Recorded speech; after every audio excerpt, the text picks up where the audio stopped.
પ્રધાનમંત્રી નરેન્દ્ર મોદી ગુજરાતની મુલાકાતે આવી રહ્યા છે ત્યારે 26મી મે સોમવારના રોજ ભુજ ખાતે પ્રધાનમંત્રી કાર્યક્રમને પગલે તૈયારીઓ પૂરજોશમાં ચાલી રહી છે। ભુજ મિર્ઝાપર રોડ પર યોજાનારા કાર્યક્રમમાં સ્થળ પર તૈયારી કરવામાં આવી રહી છે, જેના ભાગરૂપે પ્રભારી મંત્રી પ્રફુલ્લ પાનસેરિયાએ આજે કચ્છ જિલ્લા કલેક્ટર કચેરી ખાતે બેઠક યોજી અને તૈયારીઓ અંગે ચર્ચા વિચારણા કરી હતી।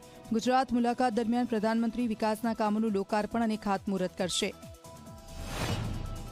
ખૂબ ઉત્સાહ ઉમંગથી આખું ભુજ અને કચ્છ જ્યારે ઉમટવાનું છે ત્યારે એની વ્યવસ્થા પોલીસ તંત્ર બધી જ એજન્સીઓ કરી રહી છે, જેથી કરીને રોડ પેક ન થઈ જાય, ભુજની અંદર ચાલવાની પણ જગ્યા ઓછી પડે એવી ક્રાઉડ થવાનું છે। ગુજરાતની અંદર લોકાર્પણ અને ખાતમુહૂર્તના સૌથી મોટા કાર્યક્રમનું આયોજન થવાનું છે। સંભવિત